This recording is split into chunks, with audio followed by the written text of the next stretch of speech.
Introduce to you our speaker, Dr. Geoffrey West, who, in addition to being the president of the Santa Fe Institute and a distinguished professor there, is also a very long-time friend of mine. We've known each other for probably longer than either of us want to recall. It's been a long time. It's been a nice friendship. Tonight he's going to speak to us about the complexity, simplicity, and unity of life from cells to cities. Now, before I ask him to come up, let me just say that Geoffrey, by training, is a theoretical physicist who became sort of a biologist, I don't know, 15 years ago or something like that, 20 years ago. And he was able to apply many of the ideas that he learned as a theoretical physicist to his work in biology. And he's going to tell you about that, at least to some degree tonight. And so it's really a great pleasure to welcome you, Jeff. Thank you very much. Yeah, thanks.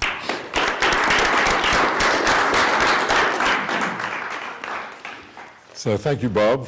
Thanks for inviting me and for the introduction. So I'm really delighted to be here. As I look around, I must say I'm only disappointed there aren't more high school kids.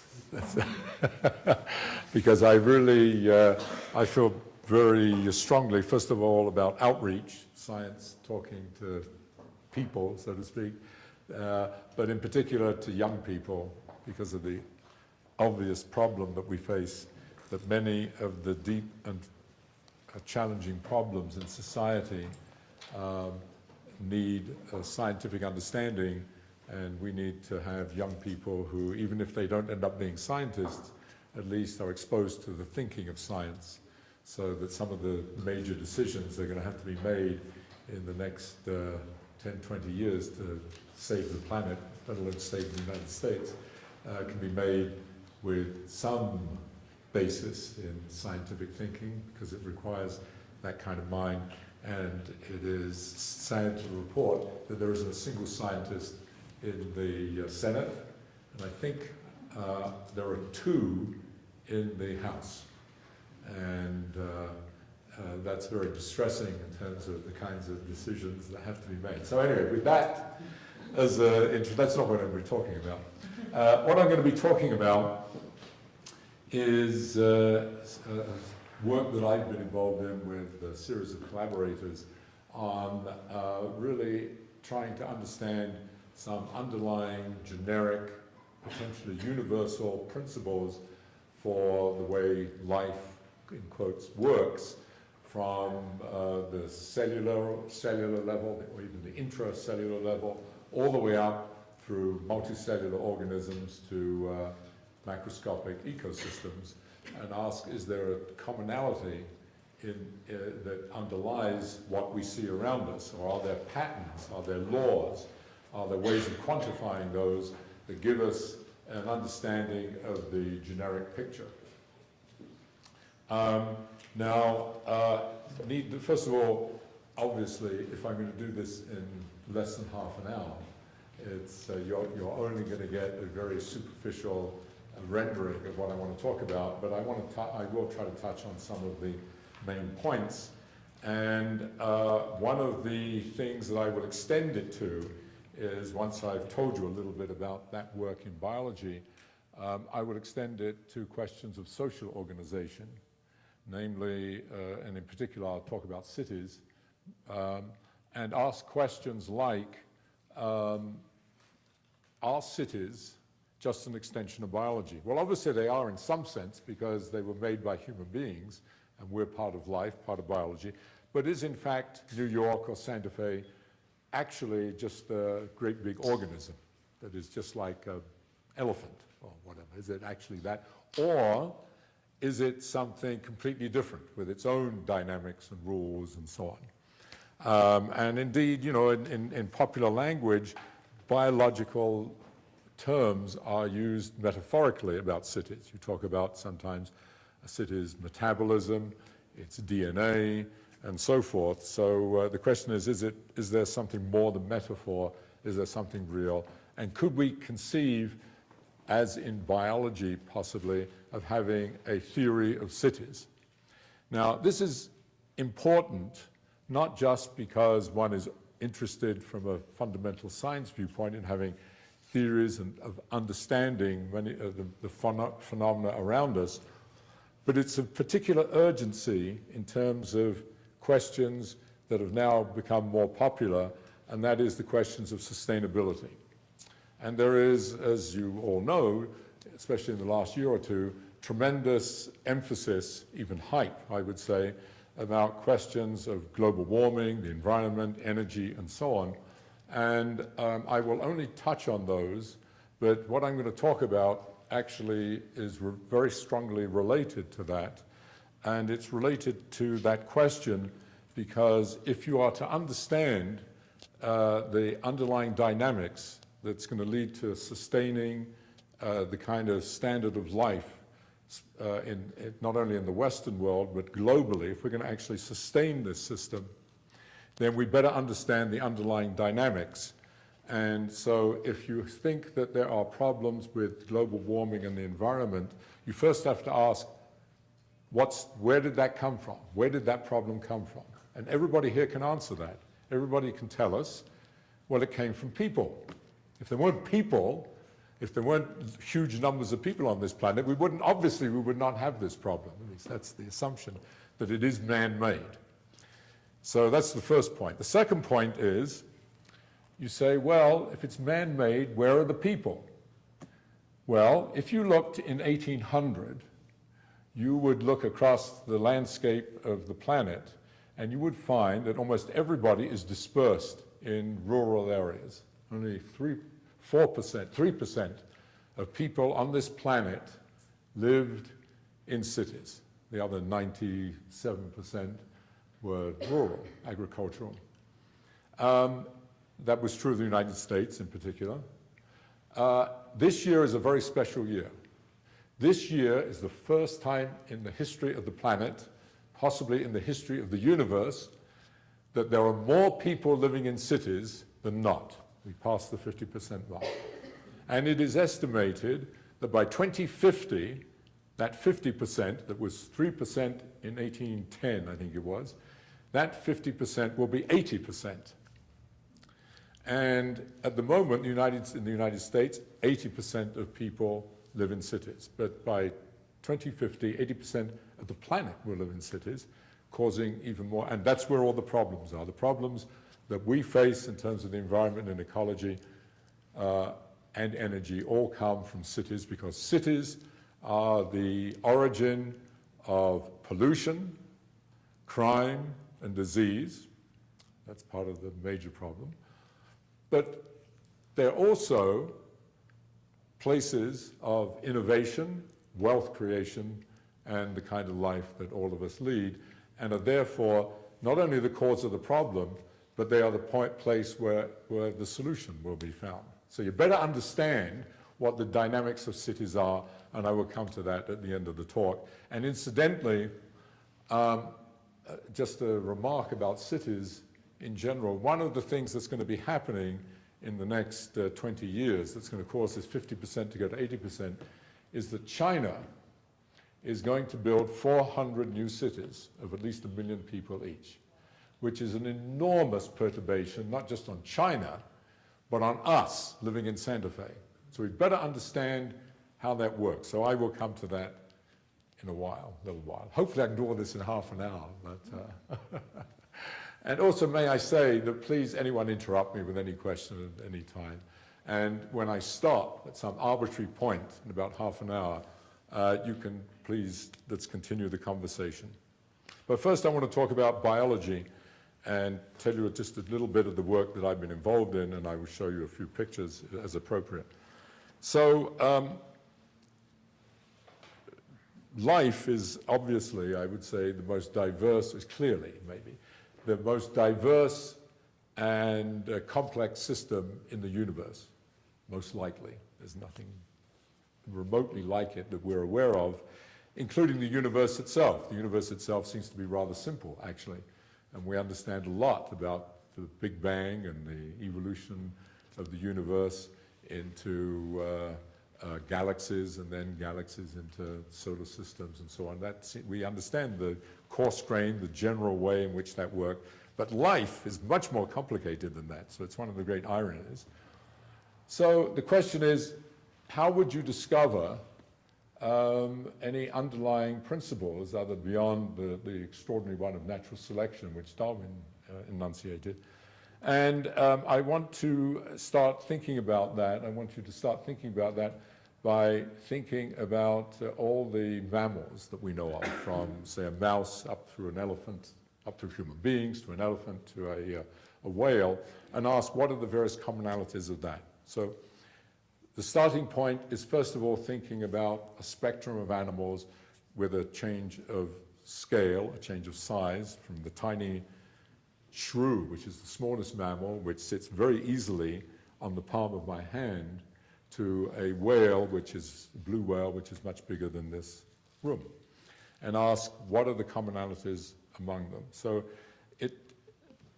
here's something remarkable, that if you look at perhaps the most fundamental quantity of life, which is how much energy do you need to stay alive? So you ask, how much food do I need to stay alive? Well, you know the answer, because it's on the side of your cereal box. It says 2,000 food calories per day.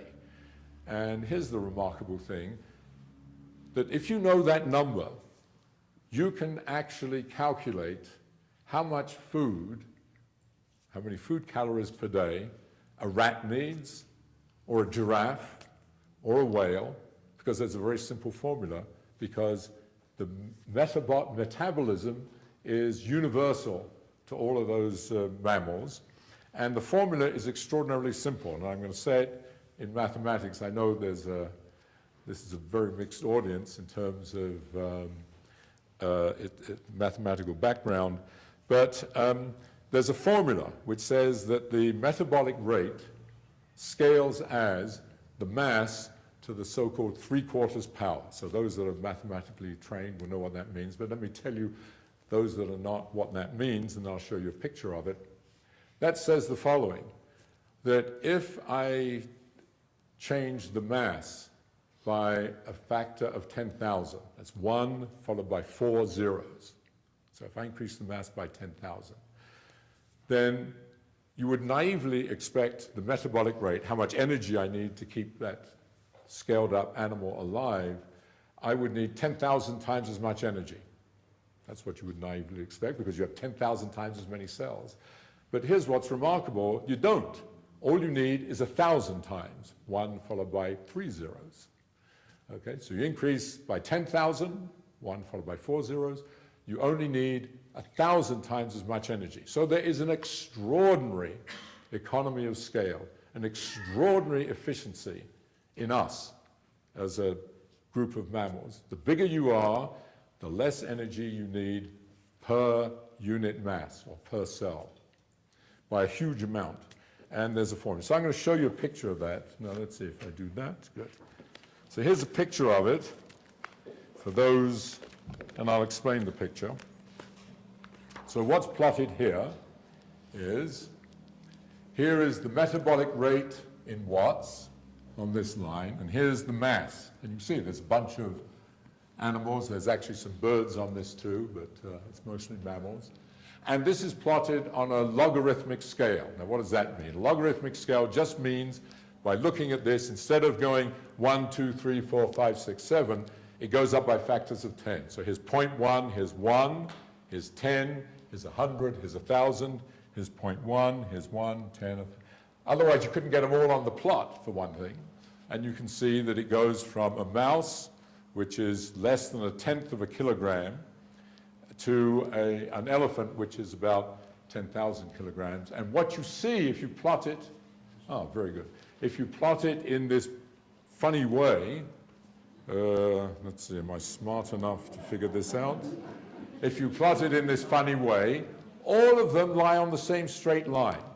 And that's what I'm saying. So what it says is that, you know, there's a little variation, of course, but the elephant is basically a blown-up cow, which is a blown-up human being, which is a blown-up chimpanzee, which is a blown-up guinea pig, which is a blown-up mouse, as far as energy is concerned. Okay? In a systematic way, for those familiar with the mathematics, given by this simple formula, which, as I say, explains, I try to explain by saying, if you increase by 10,000, you only need to increase the energy by 1,000. So that's the first point. I'll come back to this in a minute, but let me leave it there. But here's another point to recognize. Look where we are, as men and women. If you go across here, you see that we're less than 100 watts. That is the amount of energy that you need to stay alive. So sort of roughly speaking, in the state you're in, you're not doing very much, you're dozing off, hoping I stop talking soon and you get home or whatever you're doing.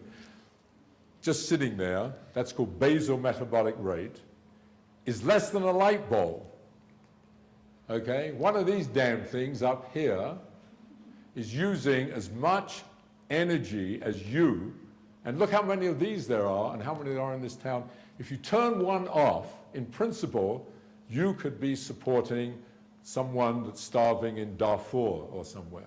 So we are extraordinarily efficient.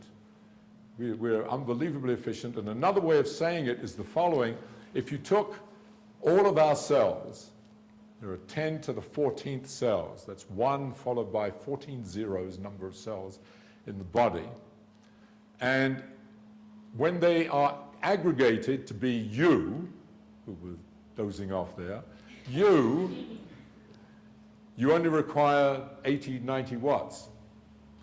But if you took all of those and put them in a dish and asked how much do I need to support them when they're separated, they're just decoupled from each other, it's 10,000 watts. So you are amazing in their efficiency.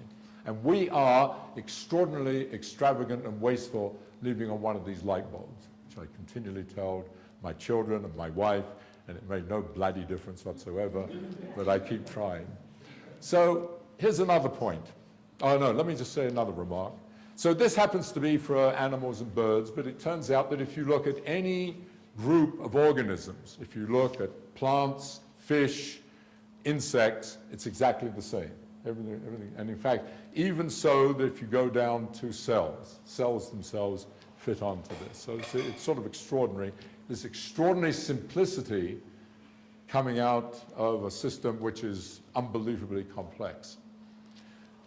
What is more remarkable is that if you look at any quantity, any characteristic of an organism, such as, for example, simple things like your heart rate, or how long you're going to live, or complicated things, more focused things, like the rate of diffusion of oxygen across some surface in your lung, or how long did it take you to reach maturity, etc. All of those kinds of questions, and some are quite detailed, could be, for example, the length of your aorta. It's the first tube that comes out of your heart. What you find is exactly the same kind of plot, and if we had longer, I would show you here. There is a big pile of graphs that are just like this for almost any quantity you can think of. They all behave in this simple way, which says that despite the fact that you think that an elephant doesn't look very much like a gorilla, and an elephant doesn't look much like you, that's superficial, because inside you, all the things that are going on inside you, everything that's keeping you alive, scales in this simple way, namely, once you know the parameters of a typical human being, you can determine how everything else works from this. That's what these data are telling you. And all of these scaling laws are dominated by this number, in fact 4, namely, so for example, I did bring one other graph, one graph I will show you maybe, yes. I will show you this. This is a very simple one. This happens to be heart rate, which I mentioned.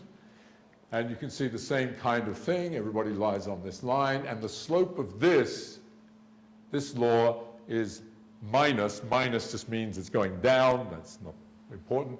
But this scales with the 1/4 power, which, going back to my example of increasing by 10,000, heart rate decreases by a factor of 10.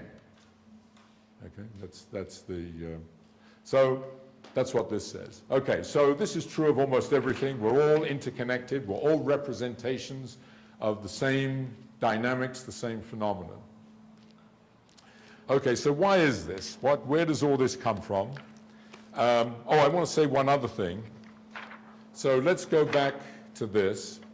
So I said I could show you 50 of such graphs showing that during evolution, all of these myriad organisms evolved, but they didn't, and they all evolved in their own unique environmental niche.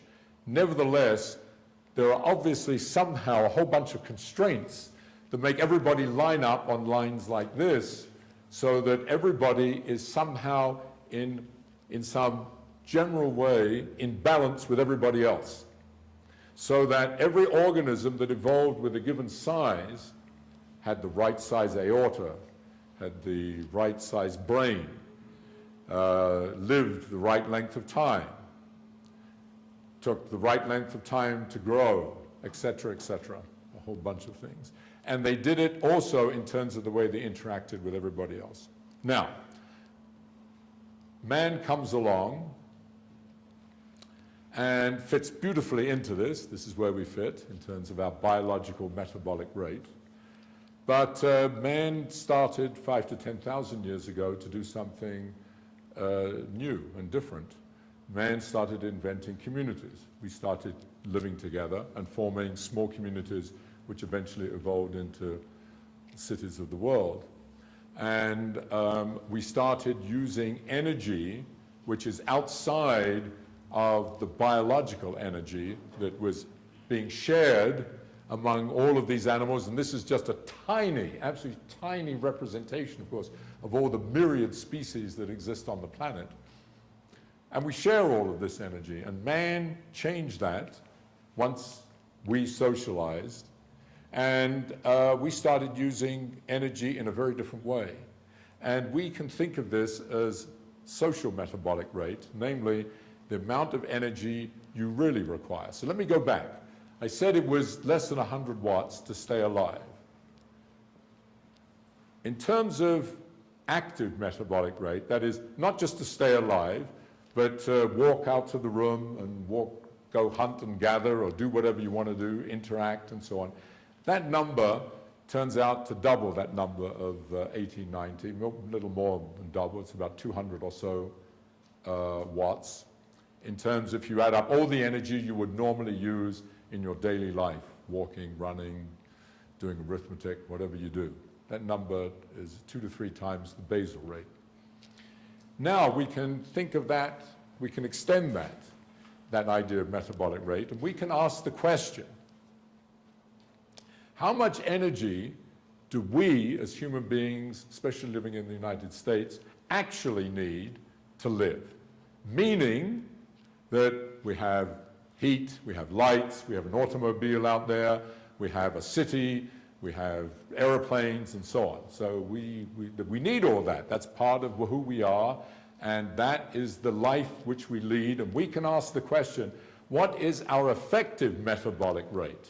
It was 90 watts, but just sitting here as you do, you actually require over 10,000 watts if you add up all that energy. And you can turn this around. It's actually just over 11,000, and you can look on this graph, and you see here's 10,000, and we're actually out here, and you can go up here, and you can see you're bigger than an elephant. In fact, if you do the calculation, each one of us in this room is effectively acting as a blue whale, which is bigger than this room. And that's what's screwing up the system, because there is only a finite amount of energy, and it's shared among us. So how do you do that? How do you keep this in place if one of us, after all, it could have been the horse did this, it didn't. It was only the human beings. They stayed doing what they were evolved to do biologically. We did something different, and we have upset it. The only way to do that, to share the energy, is to get rid of all these people, all these other guys, and of course that's what we do. We get rid of all those species. There aren't very many left of anything, as we know. And there can't be, there won't be, because of this kind of phenomenon. Okay, So we have to accept that. I mean, we might be able to save, you know, a few polar bears here and so on there. But if we want to actually be up here somewhere, that's where we are. If we want to be up here somewhere, we're in trouble in terms of the rest of the stuff. Okay, so now let me go back to the biology. I will return to this theme in a minute. But go back to the biology and ask, well, this is, you know, that's what the data say. Oh, let me leave it on again. Why is that? What is driving all this? Where in the hell did all these constraints come from? So the work that I was involved in, that got me involved in biology, and it wasn't 15 years, it was actually just 10 years ago, actually. It just had the anniversary of getting involved in this.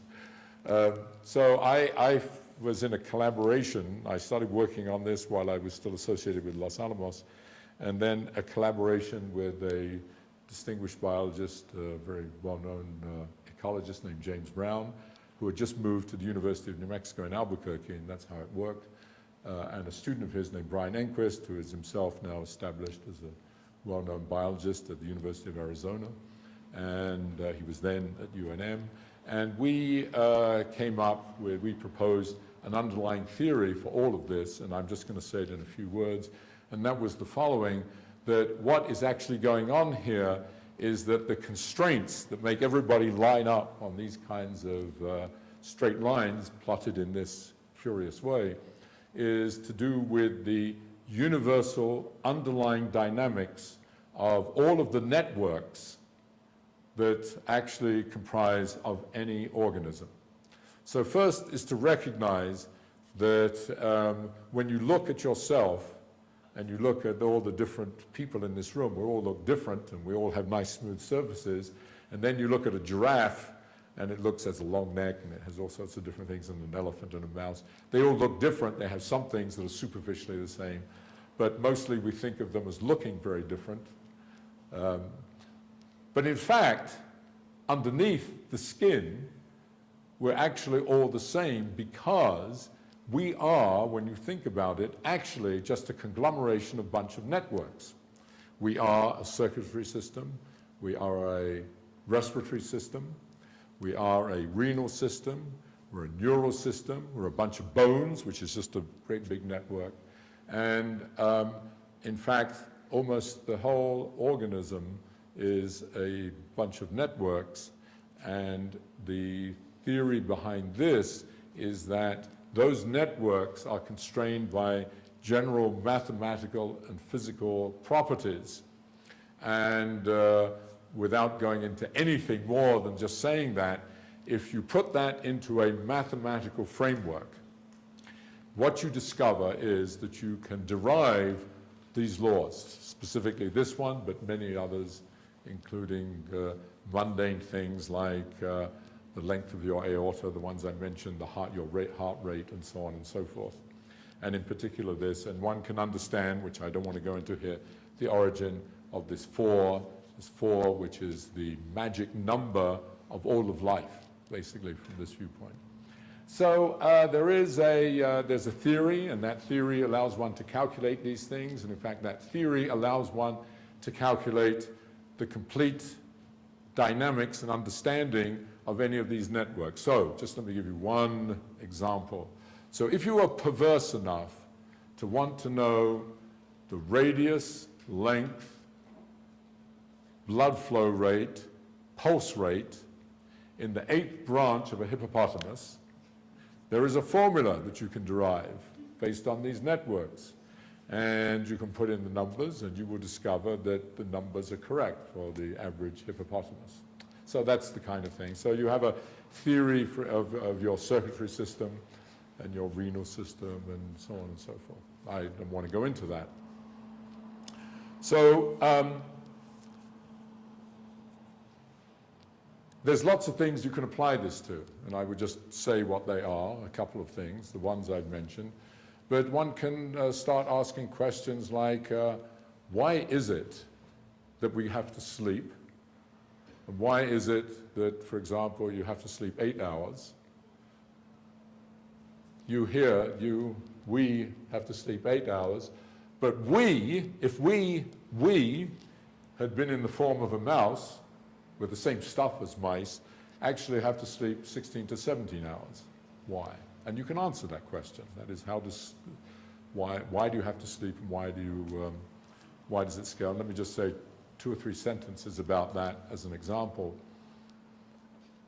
Incidentally, the other question related to that is, why is it that as a human being, you can live maybe of the order of 100 years? When I say of the order of, you might only live 60 years.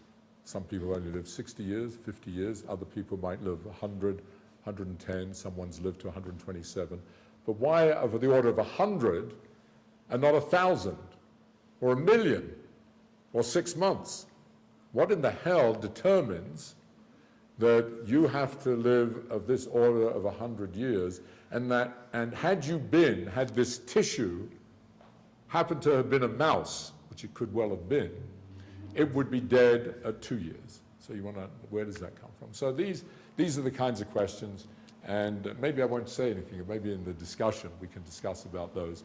But this theory now allows you to answer those questions. One of the nice things about the theory in general, based on the network, is that, let's see if I have it here, yes, is that the theory, I'm sorry that this is in mathematics, but we've talked about these, and I'll tell you what it means in a minute. It says that, I talked about heart rate. This was the quarter power. This was the increase something by a factor of 10,000, 4 zeros, 4 orders of magnitude. The rate, heart rate, decreases, that's the minus sign, by a factor only of 10. And this turns out, forget about this. I was going to talk about, I'm not going to. This is temperature, and I will just say one word in a moment about temperature. But just concentrate on mass. This means mass. That all rates, and I've written it down, metabolic rates, growth rates, lifespan, what's called nucleotide substitution rates, which is actually the rate at which you evolve. Nucleotide substitution means the way in which nucleotides in your DNA change that causes evolutionary change. All of these are governed by the same law because they're all governed by what goes on in the network. And conversely, times increase. So the pace of life, if you like, the bigger you are, gets slower. Heart rates go down, you live longer. The rates at which things diffuse in your body take longer, the bigger you are. So life is characterized by these funny old quarter powers that come out of the network, are derivative from the constraints of the networks, which are you. I should have also mentioned, when I mentioned networks, they really are you, because if you look at your brain, yes, I will show this picture. So if you are into the sort of Descartesian paradigm of separating mind from body, I had a picture here. Yes. So here we are. So this is you dozing off. And that's the, there you are, there's a nice network supplying blood to your brain. So the supply of blood and resources to your brain is clearly a network. But what you may not know is that that is your brain itself. That's you thinking and doing all the rest. That's a network, and it's something called the difference between what's called gray and white matter. And you can see it has a similar kind of structure. So everything has this kind of structure, and it is because of that that these curious quarter powers emerge in the way I mentioned. And so you could say that life is characterized in this very general way by this scaling, which has built into it the fact that the bigger you are, the slower you are. You're familiar with elephants have that feeling of moving slowly, and mice and little Pomeranian dogs and things move very fast and so on. And that's this law at work. And at the same time, it has built into it this economy of scale. The bigger you are, the less energy you need to support the same unit mass of tissue, the same gram or pound of tissue. If I took this piece of flesh and grafted it onto a mouse, you would require more energy to keep this piece of flesh alive for the mouse than it does for me. So we have a tremendous economy of scale. Your horse is more economic than you, but you're more efficient than your dog. So, Bob, is it okay if I go on for just a little bit about cities? I'm not going to talk a lot. I want to talk, one thing I do want to talk about first in leading up to it is growth, because that's another thing that can be put into this framework. And the framework is, how do you understand something like this? This is what a rat pediatrician gives to a mummy rat when she's pregnant and says, this is how your little babies are going to grow. So this is the weight versus age for baby rats. Those that have had children here probably have seen these for human beings. And there's one of these, this growth curve for everybody. And you can understand this in terms of this theoretical structure. And this theoretical structure basically says that energy that comes in, delivered by the networks, goes to two pieces, roughly. It goes to maintain what is there, maintain the cells that are already in the body, and also replace ones that die as part of that maintenance. But some of it goes to creating new cells and therefore growth. And you can write that in a mathematical form. And what is wonderful about that is that when you write that down in a mathematical form, you have an equation that you can solve. And I will show you some data which isn't quite as dramatic as that. Oh, I did have this picture. I wanted to remind you that growth here is a scaling phenomenon. You just keep scaling up, of course. And one of the things this theory answers is, why do you stop growing? Something that I presume everybody is worried about at some stage in their life. Why did you stop growing at 17 or 18 or 16? Whereas, despite the fact that you go on eating, you go on taking in food, but you don't grow. Well, you might get fat a little bit, but basically you don't get bigger. And the theory answers that. And I'm not going to go into that. Maybe in discussion I could say a few more words, but one answers that. And I just show you, just for this, it happens to be a bunch of growth curves. You can see there's a mammal, a fish. What do I do with the pointer? A fish, a bird, and another mammal, a cow. And this is, you can see the points are a bunch of data, and what's plotted is the weight on this axis and the time on this axis. And of course, they're very different scales. I mean, a cow takes a very long time to grow, whereas a guinea pig only takes a very short time. And those lines, those dark lines, are the predictions of the theory that comes out of writing down these equations. And I don't want to go into that, but I do want to show you. So that plot, and this is going a little bit out there, but I did want to show you because I think it's beautiful, even if you don't get the whole thing, but it is beautiful. So here's what it is. So instead of plotting the conventional way that your mundane pediatrician shows you like that, there's a way that a physicist would plot it, which is like this. So what's plotted up here, forget about this because I don't have time to. It's this very Byzantine, weirdo way of plotting it. You plot the weight, m, at age t, time, divided by the mature weight, the weight when you stop growing, and you take this bizarre quarter power. So this is, I'm sorry for those that are not, I don't want to frighten anybody, but it's beautiful in the end.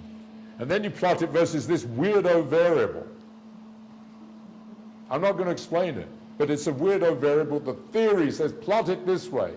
And what it says is that if you plot it in this weirdo way, you see there's something you might recognize, t for time, comes the age, comes in here. And there's all sorts of parameters that come out of the theory. And they're given. The theory tells you what they are. What it says is the following. If you do that, every bloody species grows in the same way.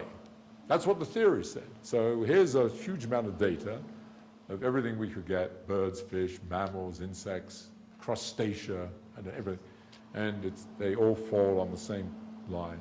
So there's an extraordinary simplicity and unity to life.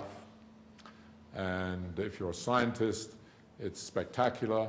And if you're religious, it's spiritual.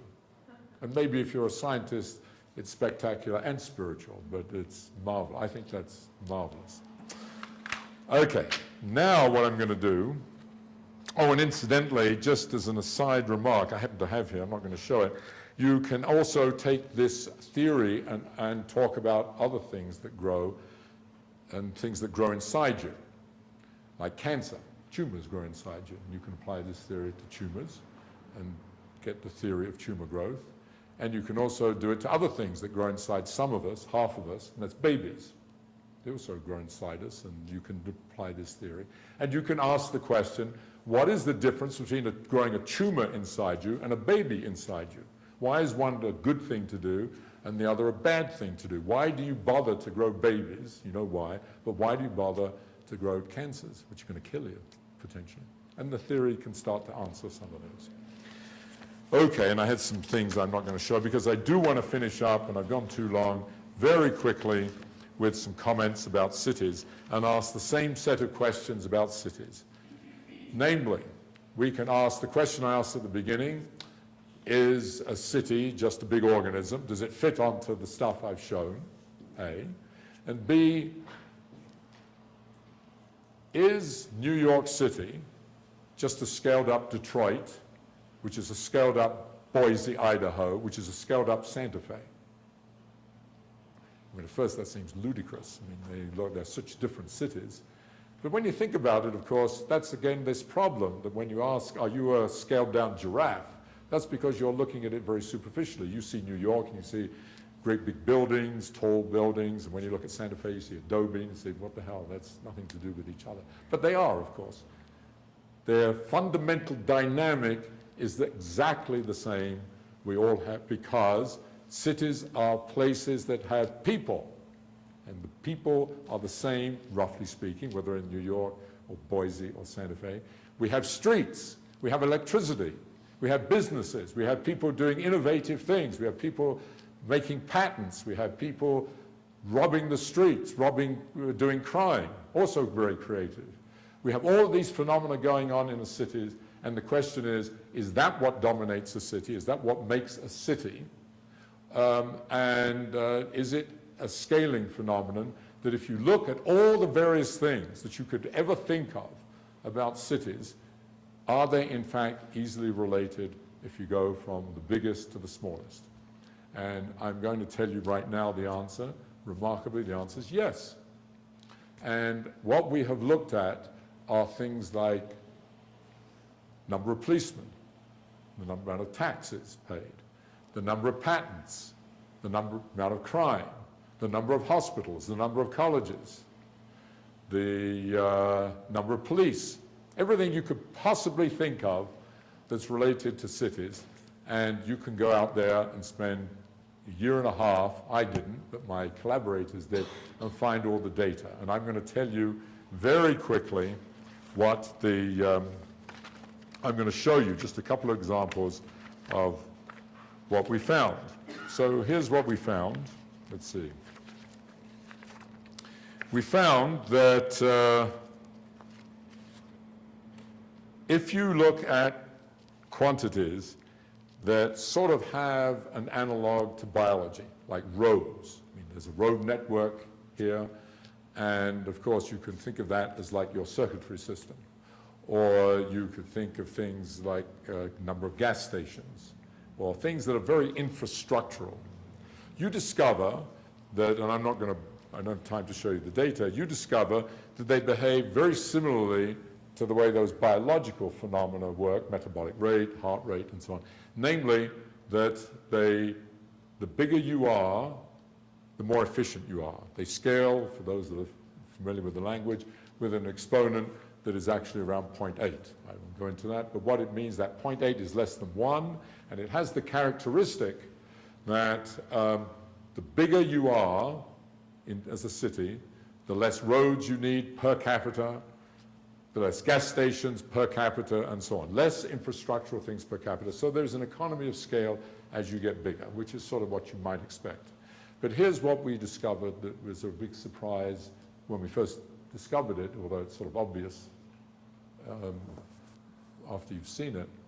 And that is, when you look at phenomena which have no analog in biology. So these were phenomena in social organization that was not only been on the planet for less than maybe 5,000 years. And for all we know, it may be in the universe, for all we know. This is a phenomena of urbanization.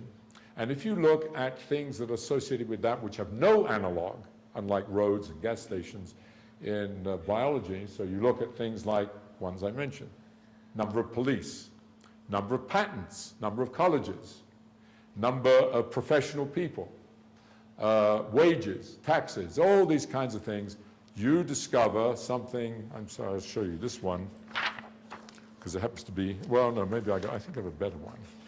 Bear with me a second. Well, I'll show you this one first, because it's salaries, something. So this is salaries, and what you see plotted here on this axis are salaries in dollars, and this means, you can see it's again logarithmic, goes up by a factor of 10. Here's $100, here's $1,000, here's 10,000, here's 100,000, this is a million, etc. And here's the population: 1,000, 10,000, what is that, 100,000, million, and so on. So these are cities, so this is probably New York, I don't know. And what you see again is a lovely straight line, and what you discover when you, so you see that I didn't put the cities on here. This city is just a scaled up version of this one as far as salaries are concerned. And what you discover is that the slope of this line is 1.22, which means that the bigger you are, the bigger the city, the average wage per capita increases in a systematic way on the average, given by this funny old exponent. I don't want to go into the details of that. And what we discovered was anything you plotted that was social, like the number of patents, the number of crime, the amount of pollution, all of these things scaled in a similar way. So that means that indeed, as far as the social fabric of a city, the things that we think of as a city, New York is in fact just a scaled up Boise. That's what we just said, even though it looks completely different, because if I took the parameters, the number of police, the wages, the amount of crime in Boise, and I scaled it up with this weird exponent, I would get roughly the right answer for New York or Los Angeles or Chicago. So there's some fundamental constraint in the way cities are organized. Not only that, what is extraordinary is the slope of that line, the way you scale up the city, is the same no matter what you look at. So if you look at innovation, like the amount of taxes, the amount of the salaries and so on, they scale in exactly the same way as crime and pollution, which means that there is underlying cities, underlying social interactions, is a kind of network structure that interfaces with everything we do. And of course, that network structure is the interaction between human beings. And so there is a network structure like the biological one, but it has a different characteristic, giving rise to wealth creation and innovation increasing the bigger the city. You have more innovation, more wealth, more crime, more disease in a systematic way, the bigger you are. And let me finish up by saying a couple of things about that, the consequences of that. The first is that if that's true, if it's really true that there's an underlying network, like in biology, that underlies this, that gives rise to this increasing per capita of these phenomena, then if there's a network, you can determine how, remember I said that in biology, times, like heart rate, lifespan, and so on, times increase with size, so that life slows down the bigger you are. In social phenomena, it goes exactly the other, this theory, it goes exactly the other way. The bigger you are, even though you have more per capita, time has to get faster and faster. And we looked at a bunch of data on that. So you can look at things like spread of disease, how fast disease spreads. You can look at the rate at which bank transactions are done. And you can even look at the rate at which you walk. And what you discover is that, and I think I brought a graph of that, that you can predict that the rate of walking in a city should be systematically bigger. And what did I do with this? Systematically bigger. Oh, here it is. There it is. That's speed of walking versus population. And you can see it increases systematically. The theory actually predicts a slight, this is the best fit for those familiar with this kind of thing, and the slope of the theory is quite close to that, actually. But all of these things go in a systematic way. So there's this inextricable increasing of the pace of life with city size. And then you can ask, and this is the thing I'm going to end on, what about the growth of a city? What are the consequences for the growth of a city if the bigger you are, you have more of everything per capita, more of everything, including the crap and the good. It all comes together in a systematic way. That's what this says. So how does that translate into growth? So the first thing is that I showed you that growth equation for organisms, and you remember it was sort of sigmoidal. You grew and then you stopped. And I said the theory explains why it stops. Now, and it turns out that stopping is intimately related to the fact that the power, I'm sorry to be technical about this, that 3/4, the 3/4 that I started with, being less than 1. Now we have a different situation where the analog to that 3/4 is bigger than 1. It's about 1.2. It doesn't matter what it is for the purposes of this, but it's bigger. Now, if cities were like organisms, they would grow and then they would start growing and stop. Social organizations would do that. That's a disaster for the fundamentals of Western civilization. Western civilization is based on the fact that we must always be growing, always be growing. Our whole economy is based on that. You are surely familiar with the kind of statements that come out. The growth this quarter was only 1.5%. Very bad, because it should have been 2.5%, but we're growing. And you wonder, Jesus Christ, every bloody quarter we grow, we never contract, we always grow, and often we don't grow enough, according to the economists and the government. But it is inextricable to our culture that we continue to grow. So we can't be like biology, because here we are. None of us, I think none of us in this room, even looking at some of these young people, none of us are growing very significantly anyway. So that would be terrible, because we would stagnate. Turns out that if the system, the social system, is driven by this exponent which is bigger than 1, it's wonderful. Magic occurs when you put it in the equations and you solve it. It's fantastic. What you get is, let's see if I can find it, is you do indeed get growth, marvelous growth. In fact, it grows faster than an exponential. So I think I have a picture somewhere here. Yes, here it is. Don't worry about any equations on this, but I should have redrawn it. There it is. You keep growing, unlike this, which was biology. Remember? It went up and stopped. Forget about all the equations, just the picture. Here you go. So you have that. So that's good. So we can go growing. And we do. But there's some terrible hitch in this. Turns out the equations say, yes, you can go grow, but eventually you go to infinite growth in a finite time, which is crazy.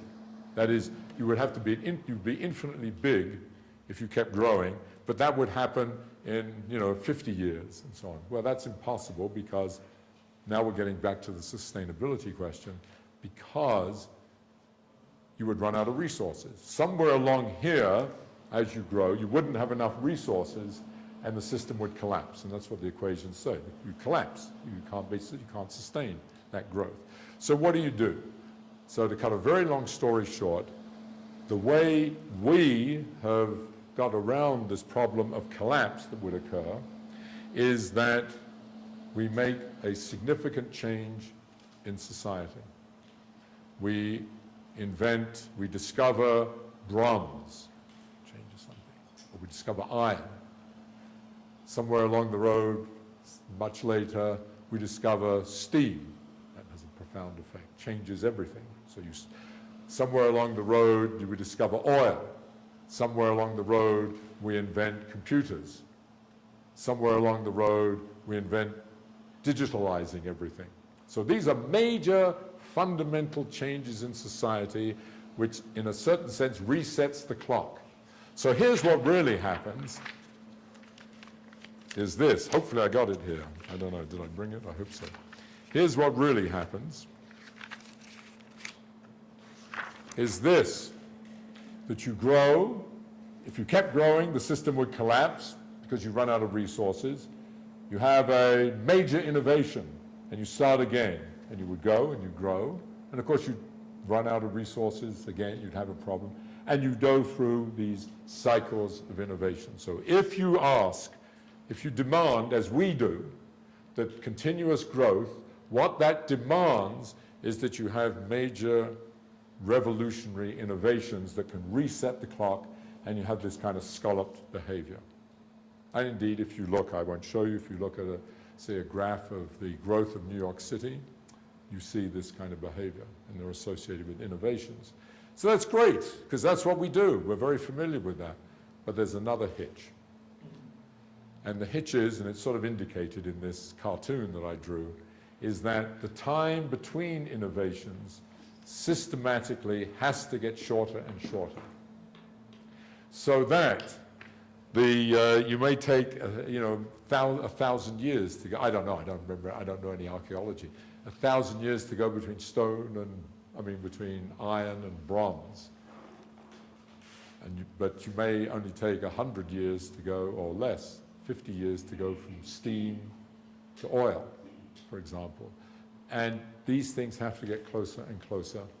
And I'm not going to go through the arithmetic of any of this, but the fantastic situation that we find ourselves in is the following, that those cycles of innovation, the time between major innovations, have in all of human existence until recently been longer than a productive human lifespan.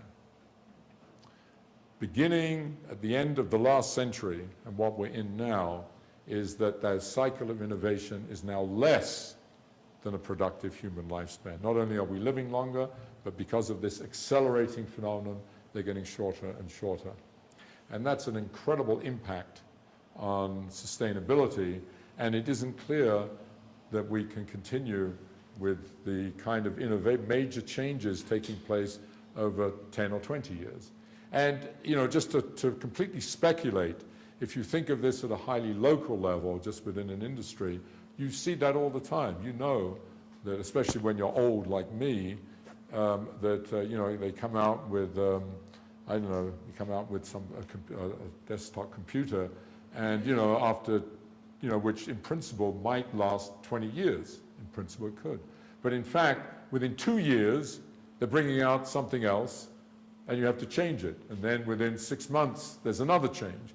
I mean, the iPod is maybe the great example. Where, it's now, and that's part of this accelerating treadmill. So the point is that, just to sum up, life, which evolved over hundreds of millions of years in a highly interactive mode, even though everything is competitive and as evolved by natural selection, evolved with tremendous constraints. But those constraints, everybody evolved doing what they should according to their size, which I mentioned earlier. So hundreds of millions of years this happened. Then an experiment was done, making cities and doing what we're doing now. which has been going for less than 5,000 years, and in terms of the real phenomena, really hundreds of years, maximally. And that has exactly the opposite effect. Life has to speed up instead of slowing down as you get bigger, and it has to accelerate in terms of being innovative. And the basic question is that at all sustainable? And the answer probably is, and this is total speculation, no, it is not sustainable. We're very fortunate, because very likely this whole thing is going to collapse.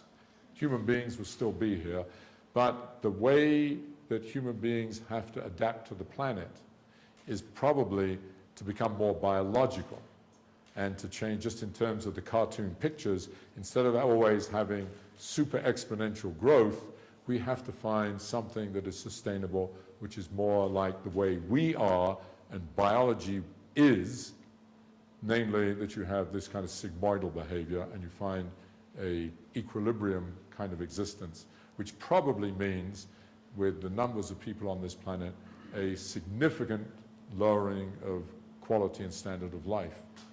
But it will survive, but it will be very different, except for maybe, this is total speculation, for a relatively small number of people. And you see that happening now. That is, there's going to be a small number of very powerful rich people, and the rest of us are going to be like, it's more like we were certainly 500 years ago. It will be more medieval, more like it was before, and that was probably sustainable. Okay, on that pessimistic note, I'll finish. I'm sorry it went on for so long. On that pessimistic note, I'll stop, and I'm open to any kinds of questions. Oops. Sorry.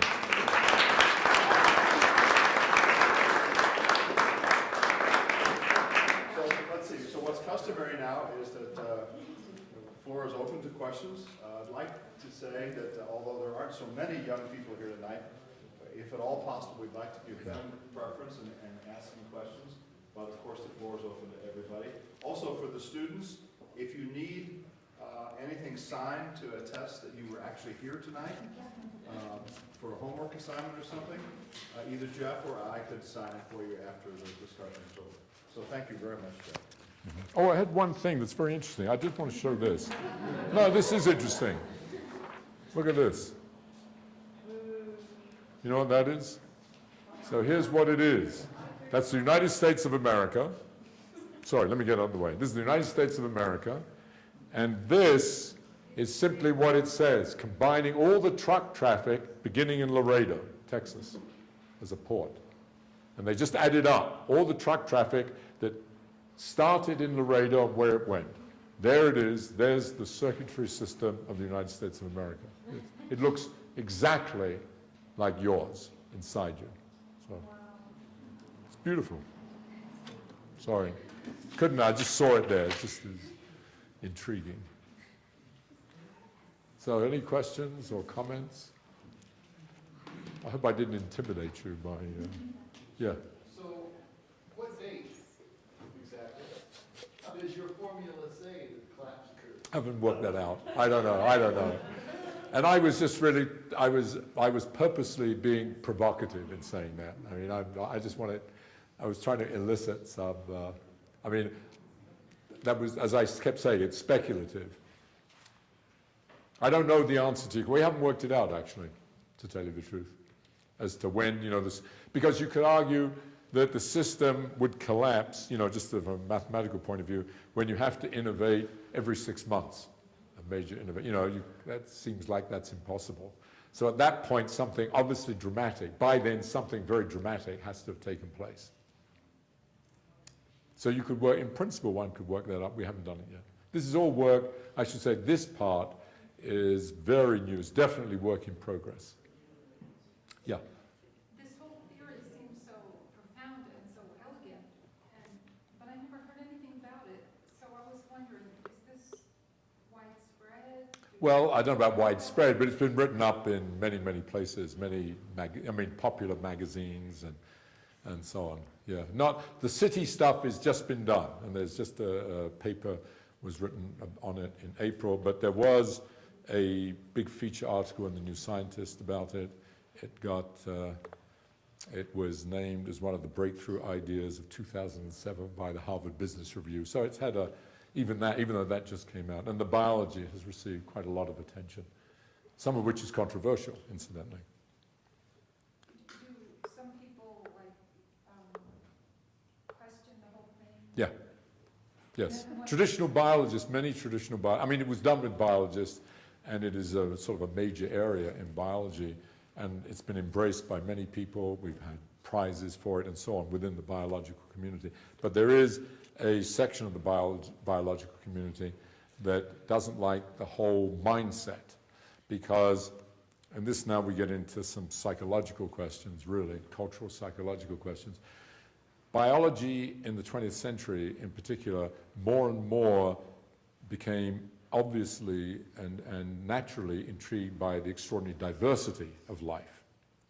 So that if you talk to biologists, they're an expert in something very specific. You know, they may be a plant biologist, that's already very specific, but their interest is in deciduous trees in North America. That's what they work on.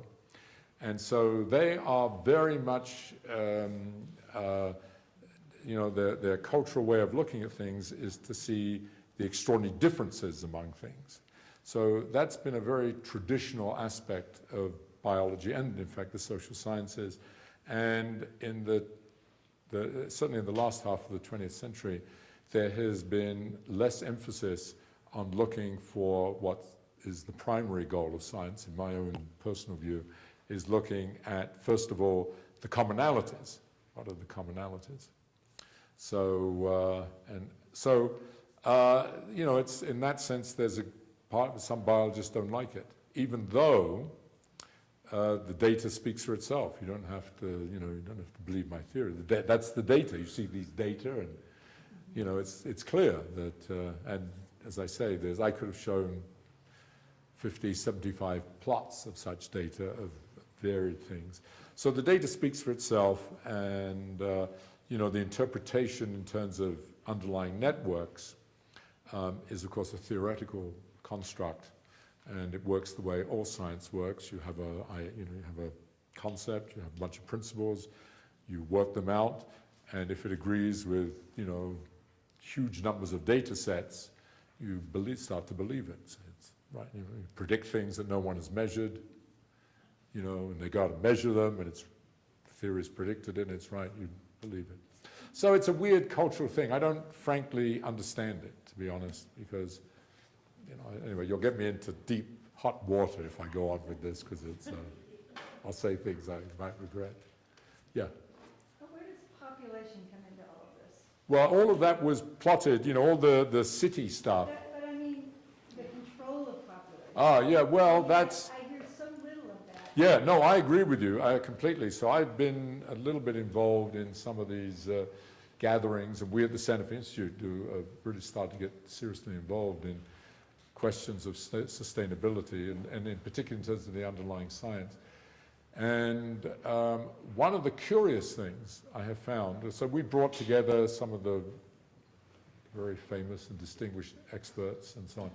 One of the curious things that I don't understand is that the population, just the sheer numbers, that it might be 9 billion or 12 billion in 2050 or 2100, people don't seem to be very concerned about, which they were 10 years ago or so. It was a huge thing. I don't know why. I'm not the person to answer that.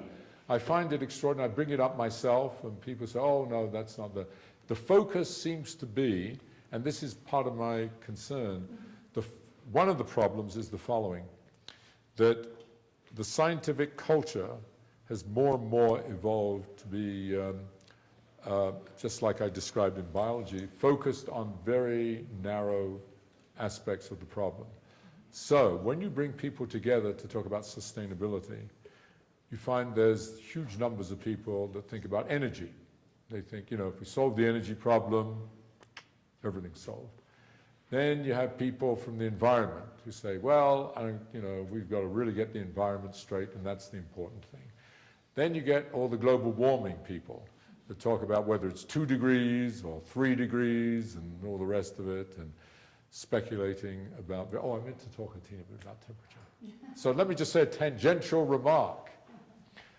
That one of the things that is often not explained is why in the hell does it matter that if it goes up 2 degrees centigrade?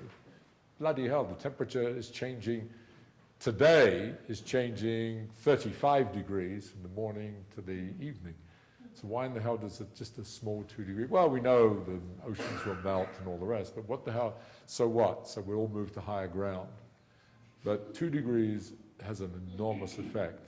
And it has enormous effect because, and that's why I wrote that equation up there, it's exponential.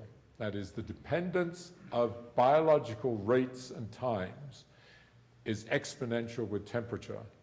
And less than a 1% change in temperature will have a 30–40% change in the growth rates. So that is absolutely fantastic, and it will completely, I wish I could use expletives in this talk, but I'd be, because that's what it will do to the planet. It will expletive the planet. Wow. So the two things that always bother me, the three ways these problems are being attacked. One is that there is no integration across these various people, including the population dynamic people, and including people that are in the financial markets who ought to be seriously involved in this. And there are people in the financial markets whom I have met with who are extraordinarily powerful, who say, I don't care what all of that stuff about energy and global warming, because the market system will take care of it. If you allow us to actually work in a free market, global system, it will solve these problems. And that's what, I mean, I've had many say that to me, and I say expletive to them.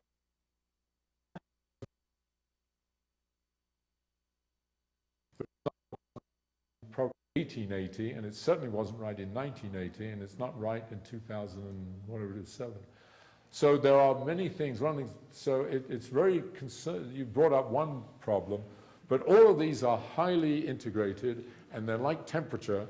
They have exponential sensitivity, and they have. So if you only focus on one problem, so if you have Al Gore rightly talking about global warming and the environment, and you only talk about that, and you only focus on that, you are likely, if we were to do that, we would have exponential.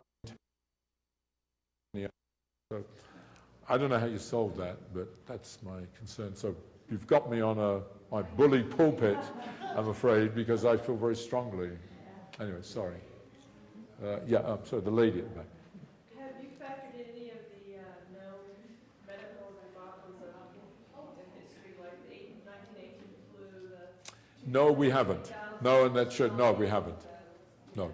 Only in terms of the thing I said, the rate at which they.